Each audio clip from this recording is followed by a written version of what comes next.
នៅវិមានសាមគ្គីភាពនៃព្រឹទ្ធសភានាព្រឹកថ្ងៃសុក្រទី19ខែមិថុនាឆ្នាំ2026នេះសម្ដេចអគ្គមហាសេនាបតីតេជោហ៊ុនសែនប្រមុខរដ្ឋស្ដីទីនៃព្រះរាជាណាចក្រកម្ពុជាបានអនុញ្ញាតឲ្យឯកឧត្តមអ៊ូឡាឌីមៀបារ៉ាវីកូឯកអគ្គរដ្ឋទូតវិសាមញ្ញនិងពេញសមត្ថភាពនៃសាធារណរដ្ឋបេឡារុសប្រចាំកម្ពុជាចូលជួបសម្ដែងការគួរសមនិងពិភាក្សាការងារ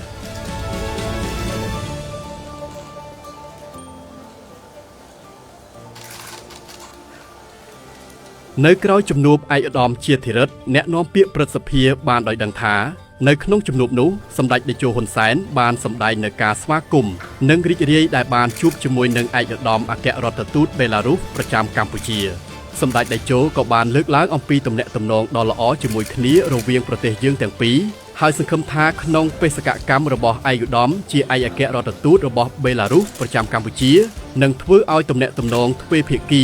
រវាងកម្ពុជានិងបេឡារុសកាន់តែរឹងមាំបន្ថែមទៀតនៅក្នុងឱកាសនោះឯកឧត្តមឯកអគ្គរដ្ឋទូតបេឡារុសបានសម្ដែងនឹងការអរគុណដែលសម្ដេចតេជោបានអនុញ្ញាតឲ្យឯកឧត្តមបានជួបសម្ដែងការគួរសមនាពេលនេះ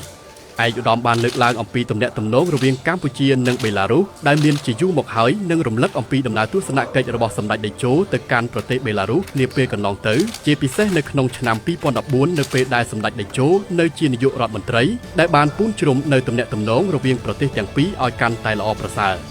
បន្ថែមលើពីនេះឯកឧត្តមក៏បានលើកឡើងថាកម្ពុជានិងបេឡារុសមានគោលដៅស្រដៀងគ្នាដូច្នេះហើយប្រទេសទាំងពីរត្រូវតែពង្រឹងនៅទំនាក់ទំនងជាមួយគ្នាឲ្យកាន់តែរឹងមាំបន្ថែមទៀតឯកឧត្តមក៏បានលើកឡើងទាក់ទងទៅនឹងកិច្ចសហប្រតិបត្តិការដែលប្រទេសទាំងពីរនៅមានសក្តានុពលត្រូវធ្វើជាមួយគ្នានៅក្នុងនោះឯកឧត្តមបានលើកឡើងថាប្រទេសទាំងពីរគួរតែមានកិច្ចសហប្រតិបត្តិការនៅក្នុងក្របខ័ណ្ឌស្ថាប័ននីតិប្រតិបត្តិនិងស្ថាប័ននីតិបញ្ញត្តិដោយក្នុងក្របខ័ណ្ឌស្ថាប័ននីតិប្រតិបត្តិប្រទេសទាំងពីរត្រូវតែជំរុញនៅពាណិជ្ជកម្មសេដ្ឋកិច្ចជាមួយគ្នាឲ្យមានការកើនឡើងដែលសម្រាប់បេឡារុសឯកឧត្តមលើកឡើងថាគឺមានការចាប់អារម្មណ៍ទៅលើការវិនិយោគនៅក្នុងប្រទេសកម្ពុជាផ្នែកត្រាក់ទ័រដែលបម្រើដល់វិស័យកសិកម្មតែម្ដងជាមួយគ្នានោះឯកឧត្តមក៏ចង់ជំរុញឲ្យប្រទេសទាំងពីរមានជើងហោះហើរត្រង់ជាមួយគ្នាដើម្បីឲ្យប្រជាជនប្រទេសទាំងពីរកាន់តែមានភាពជិតស្និទ្ធនិងទេសចរនៃប្រទេសទាំងពីរក៏អាចទៅទស្សនាបេឡារុសហើយប្រជាជនបេឡារុសក៏អាចមកទស្សនានៅកម្ពុជាបានបន្ថែមលើពីនេះទៀតឯកឧត្តមបានរំលេចផងដែរអំពីការបង្កើនអាហារូបករណ៍ជាពិសេសការផ្លាស់ប្ដូរនៅនិស្សិតរវាងកម្ពុជានិងបេឡារុសឲ្យមានការកើនឡើងបន្ថែមទៀត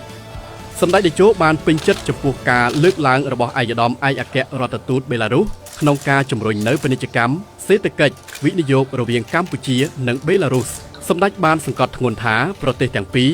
ត្រូវមានកិច្ចសហប្រតិបត្តិការបន្ថែមទៀតទាក់ទងទៅនឹងវិស័យការពារជាតិនិងវិស័យនានាទៀតដែលធ្វើយ៉ាងណាឲ្យទំនាក់ទំនងរវាងប្រទេសទាំងពីរកាន់តែរឹងមាំនិងស៊ីជម្រៅបន្ថែមទៀតជាចុងក្រោយសម្ដេចតេជោហ៊ុនសែនបានជូនពរឯកឧត្តមឯកអគ្គរដ្ឋទូតបេឡារុសប្រចាំកម្ពុជាឲ្យបំពេញបេសកកម្មការងារនៅកម្ពុជាប្រកបដោយភាពជោគជ័យ